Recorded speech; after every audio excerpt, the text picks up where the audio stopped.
La línea fantasma.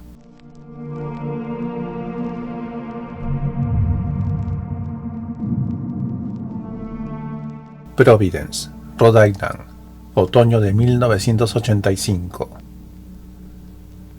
Eric Matthews despertó con el silbido agudo de una locomotora lejana. Eran las 3 a.m. en punto. El sonido atravesó la oscuridad de su pequeño departamento como un cuchillo invisible, vibrando en las paredes del dormitorio, en el agua estancada de los radiadores y en algún lugar profundo del pecho. No era un tren cualquiera, sonaba antiguo, metálico, como salido de un carrete de cine en blanco y negro. Se sentó en la cama, sudoroso. El reloj despertador marcaba la hora exacta, parpadeando como un faro nervioso en la penumbra. 3 a.m., otra vez. La primera vez que lo escuchó fue la semana anterior, luego la noche siguiente, luego todas. Cada madrugada, idéntico horario, siempre el mismo sonido, el silbido, el traqueteo creciente de ruedas de hierro sobre durmientes, y luego el chirrido final, como de un frenado que nunca terminaba. Pero lo peor era el eco, persistente, como si el tren nunca llegara del todo, ni se fuera. Por la mañana, mientras sorbía café frío frente a su escritorio, Eric hojeaba un viejo plano ferroviario del sector este de Providence. Había ido a la biblioteca de la Universidad Brown la tarde anterior, buscando confirmar lo que ya sabía. Las vías que pasaban cerca de su edificio, unos 3 bloques al este, habían sido retiradas hacía más de una década. El proyecto de revitalización urbana, tras el accidente del 74, eliminó por completo la antigua línea que conectaba el centro con las afueras. El accidente. Eric se frotó los ojos. El artículo que había encontrado estaba arrugado, una fotocopia vieja y torcida de un recorte de periódico. Lo leyó por 5ª vez. Providence Journal, 14 de marzo de 1974. Tragedia ferroviaria. 47 muertos tras descarrilamiento. El tren nocturno número 191 descarriló a las 3 a.m. a la altura de la intersección de Doyle y la Cuarta. Testigos aseguran que el sonido fue como si el infierno se hubiera abierto bajo los rieles. Los cuerpos de los pasajeros fueron recuperados a lo largo de varios días. La línea quedó clausurada indefinidamente. Abajo, una foto borrosa mostraba escombros y hierros retorcidos. El primer sobre llegó el martes. Eric lo encontró al volver del trabajo, sin remitente, papel amarillento, dentro una hoja mecanografiada con un solo nombre: Marjorie L. Hensley, 47 años. Lo tiró al basurero sin pensarlo, pero al día siguiente llegó otro: Samuel Detrich, 21 años. El jueves uno más: Clarence M. Boyd, niño, 9 años. El viernes lo encontró esperando en el buzón antes incluso de que el cartero hiciera su recorrido: Eric Matthews, 31 años. La tinta parecía más fresca, el papel tibio. El sábado tocó a la puerta del apartamento 6B. La señora Enid Clowder vivía allí desde 1950. Había visto morir a su marido, criar a 3 hijos y enterrar a uno. Eric le había ayudado con las bolsas un par de veces. Siempre le sonreía con esa boca sin dientes y una mirada húmeda, como si estuviera viendo a través de él. «¿Usted vivía aquí en el 74, señora Lowder?» «Sí, no quiero hablar de eso. ¿Qué pasó con el tren?» «Usted no entiende, joven. No fue el tren lo que se estrelló. Perdón. Ellos venían por alguien, pero no sabían quién, hasta ahora». Y le cerró la puerta. Esa noche, Eric no se atrevió a dormir. Encendió todas las luces, encendió la radio y bebió media botella de whisky. Pero a las 3 a.m. el sonido volvió, más fuerte, más real, como si la locomotora avanzara por el pasillo de su edificio. Y entonces algo nuevo: golpes, 3 exactamente, en la puerta de su departamento. Se acercó con el corazón en la garganta. Abrió. Nadie. Solo el pasillo oscuro y una hoja de papel que alguien había deslizado bajo la puerta. Era otro recorte de periódico, sin fecha, sin fuente, solo un titular. Hombre muere aplastado por tren inexistente. Nadie cree a los testigos. Los sueños comenzaron la misma noche del recorte. Eric se quedó dormido en el sofá, exhausto, con la televisión encendida en un zumbido blanco, a las 3 a.m. El sonido del tren lo arrastró hacia una conciencia distinta, pesada, como si su cuerpo hubiese sido hundido en brea. En el sueño, estaba parado en un andén que no recordaba haber visto antes.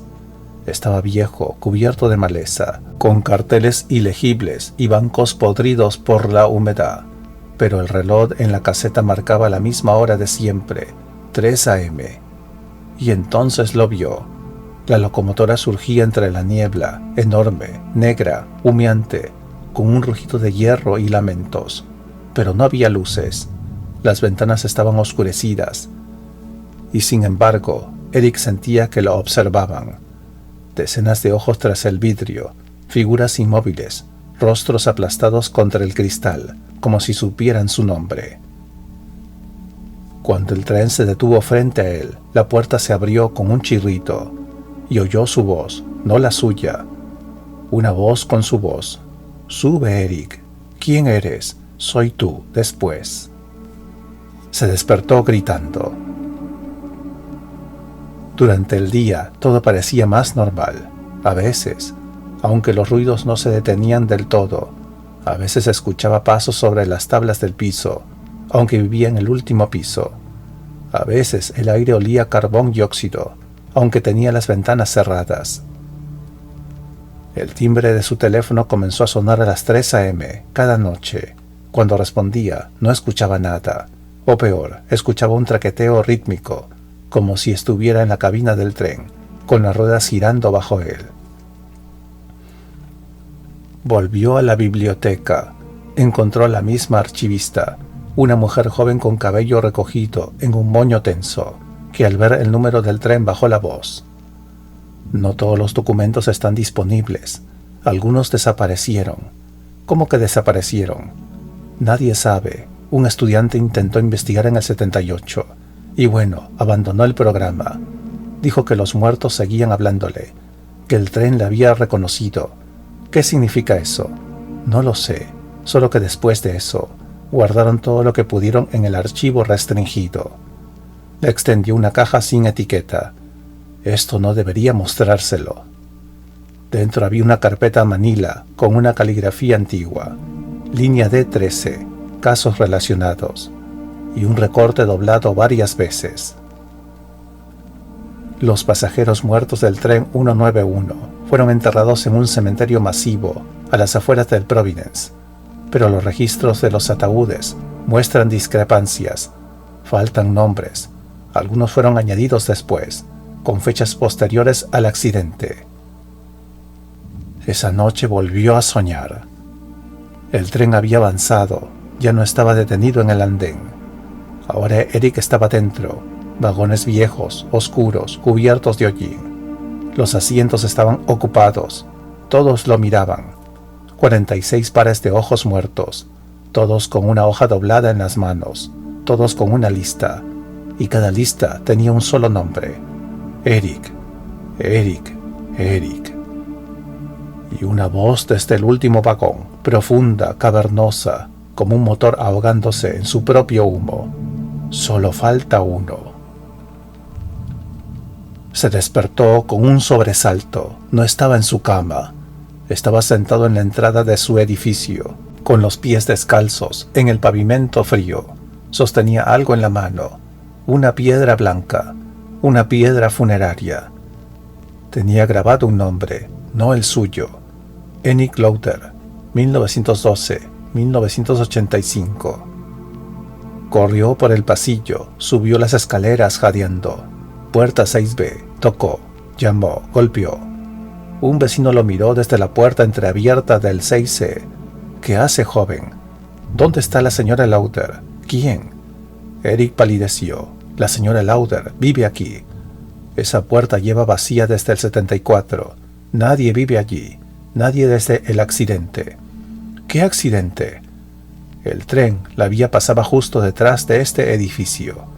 Pero fue al este. No, este es el cruce original. La línea se movió después del accidente. Esto fue el epicentro. El vecino cerró la puerta con prisa, y Eric sintió un temblor bajo sus pies, una vibración lenta, cadenciosa, como el retumbar de algo que viene por las entrañas de la tierra. En su buzón había otra carta, sin sobre, solo un billete viejo, de los que usaban en los años 40, con el sello desgastado del tren nocturno. Eric no salió de su apartamento en 3 días. El refrigerador zumbaba como un insecto atrapado. La luz del pasillo parpadeaba sin razón, y la ventana del baño se empañaba todas las noches, como si alguien respirara del otro lado del vidrio. Cuando llamaban al teléfono, siempre a las 3, él ya no respondía. Ya sabía lo que escucharía. Rieles, chirridos, y su nombre, dicho con todas las voces del vagón. No dormía, no comía. Solo se sentaba junto a la puerta, con una caja de cerillas en la mano, y la esperanza de que la madera le sirviera de barrera. Pero el tren seguía pasando, y con él más nombres. Esa misma noche, Eric encontró algo nuevo en el buzón. No un nombre, un mapa, hecho a mano, con tinta negra y trazos torpes. Indicaba un lugar en las afueras de Providence, cerca de un viejo almacén ferroviario clausurado, donde antes pasaba la línea D13. Aquel tramo no aparecía en los planos modernos, pero el mapa lo guiaba directo a un punto específico, un antiguo andén cubierto de maleza, oculto detrás de un muro de ladrillos carcomidos. Había oído de eso en la biblioteca, en los murmullos de la archivista.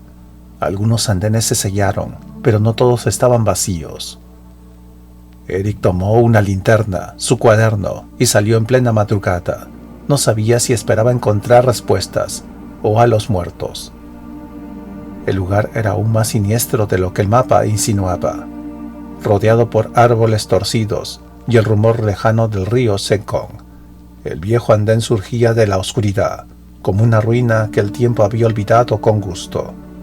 Los rieles aún estaban allí, oxidados, cubiertos de hojas, pero enteros, como si nunca hubieran sido retirados, solo ocultos. Eric apuntó la linterna hacia el suelo. Allí, entre las grietas del concreto, asomaba una inscripción apenas legible. Estación Terminal 191, solo pasajeros marcados. Un temblor recorrió su espalda. Encendió la grabadora que llevaba en el bolsillo de la chaqueta, un viejo hábito de su época universitaria. Fecha, 14 de octubre de 1985, hora 2:52 am. Estoy frente a lo que parece ser un andén oculto. Las vías siguen aquí, repito, siguen aquí. Esto no figura en ningún plano actual. Siento algo, como presión en los oídos, como si alguien estuviera esperando y no tuviera prisa. Caminó a lo largo del andén. Los postes de luz estaban muertos, pero el aire parecía iluminado por una luna que no podía ver. Entonces un sonido, el primero, lejano, chasquido, silbido, traqueteo. El tren venía. Corrió, no supo hacia dónde. La linterna cayó. La grabadora siguió encendida, registrando su respiración cortada, los pasos sobre la gravilla, los árboles temblando sin viento. Y entonces un silbido, esta vez cercano, imposible. Eric giró justo a tiempo para ver los faros apagados de la locomotora pasar a través de él, sin tocarlo, pero dejándole el cuerpo helado, como si algo le hubiera atravesado el alma, como si su nombre hubiese sido llamado y respondido. Despertó en su cama, no sabía cómo había vuelto. El mapa estaba justo en su almohada, quemado en las esquinas. Y sobre su escritorio, la grabadora seguía encendida. Cuando la reprodujo, escuchó su voz distorsionada, mezclada con ruidos de estática y fragmentos de otras voces, no suyas. Todos los nombres, suban, falta uno, falta uno, falta uno. Y al final una frase nueva, dicha por una voz femenina, joven, dolorida. Te esperamos, Eric, ya tienes boleto. El siguiente día, Eric buscó en los archivos mortuorios del cementerio donde, según los recortes, yacían las víctimas del 191. No lo dejaron entrar, pero en la verja oxidada alguien había atado un listón rojo con letras negras. La vía no termina en la tierra. Cuando volvió a casa, notó que alguien había escrito algo en la puerta de su departamento, con tiza, letras temblorosas, como garabatos de un niño o de una mano temblorosa. 3 a.m., última llamada. Entró a su departamento, cerró la puerta y entonces lo vio. Un espejo. No estaba antes, uno pequeño, colgado con un solo clavo torcido. Al mirarse en él, Eric vio el vagón, detrás de él, lleno, y un asiento vacío. Eric no tocó el espejo, lo cubrió con una sábana y lo colocó dentro del armario, pero cada vez que abría la puerta, el tren estaba allí, esperando. Fue en una hemeroteca polvorienta, la del Providence Historical Society, donde encontró la primera mención al nombre Raymond H. Carrick. Según un artículo perdido en la sección de cartas al editor, Carrick era un operario de señales que debía estar de turno la madrugada del accidente. No murió con los demás. Fue hallado en estado de shock a varios kilómetros de las vías, sin heridas externas, pero con hemorragias oculares y pérdidas de memoria a corto plazo. No volvió a trabajar, no volvió a hablar. Se evaporó del registro público después del 76. Hasta que, por azar o destino, Eric dio con una dirección, un sanatorio en las afueras de Cranston, Pine Hollow Care Facility. Eric mintió para entrar, dijo que era un sobrino lejano. El recepcionista lo miró con indiferencia y le entregó una ficha. Tercera ala, habitación 12. Sigue lúcido. Eso depende de su estado de ánimo. Raymond Carrick estaba sentado junto a la ventana, mirando el jardín invernal como si esperara que algo brotara de la tierra nevada. Era delgado, de huesos frágiles, con la piel amarillenta y los ojos deslavados. Pero había algo vivo en su forma de mover los dedos, como si contara cosas que ya no necesitaba decir. Eric se sentó frente a él. Señor Carrick, soy Eric Matthews. Nada. Quiero preguntarle sobre el tren 191. Usted sobrevivió. Carrick no reaccionó, pero sus dedos se detuvieron. Eric tragó saliva. Usted también lo escucha a las 3 a.m. El anciano giró la cabeza con lentitud, como si fuera una maquinaria antigua. Lo miró por primera vez y sonrió. Una mueca torcida, incómoda. El tren no descarriló. Como dice, nos bajamos, todos menos uno. ¿Qué significa eso? Carrick se inclinó hacia él, con la voz seca como papel quemado. No fue un accidente, fue una entrega. Eric se congeló. ¿Una qué? Una entrega. Alguien tenía que pagar. Siempre hay un último, pero ese último no subió, así que el tren sigue esperando. ¿Quién era? Carrick alzó la mano temblorosa, señaló a Eric. Tú, no tú ahora, el tú de antes, lo olvidaste. Eric retrocedió como si lo hubieran abofeteado. Eso no tiene sentido. Los trenes no necesitan sentido, hijo. Solo necesitan rieles. ¿Por qué yo? ¿Por qué ahora? Porque no puedes esconderte de la estación que te vio nacer. Eric se levantó temblando. Esto es una locura. Carrick volvió a mirar por la ventana. ¿Sabes lo que pasa cuando una línea quedó incompleta? ¿Qué? Se desangra y alguien tiene que cerrarla. De regreso a casa, Eric abrió su buzón. Esta vez no había papel, había un carbón, puro, caliente, como si acabara de ser arrojado desde una caldera. Subió corriendo las escaleras, pero al llegar a su puerta la encontró abierta. Todo estaba como lo había dejado, excepto por una cosa: el espejo, colgado de nuevo, centrado, impecable. Y esta vez ya no era su reflejo el que miraba desde el otro lado. Era él, pero con los ojos vacíos. Esa noche, Eric decidió hacer algo que no había hecho desde niño. Escribió una carta. Para quien la encuentre, mi nombre es Eric Matthews. Vivo en Providence. Desde hace varias semanas, algo me está ocurriendo. No es un sueño, no es una alucinación. Es un tren, uno que murió hace años, pero que sigue pasando y me busca. Sé que suena absurdo, pero ya no tengo miedo, tengo certeza. Si llego a desaparecer, no crean lo que digan los periódicos. No morí, no me fui, me llevaron. Y si alguna vez escuchan un tren a las 3 a.m., no se asomen a la ventana, no le respondan, no suban. Eric. Dejó la carta sobre la mesa y se acostó sin apagar las luces. A las 2:59, el edificio entero vibró.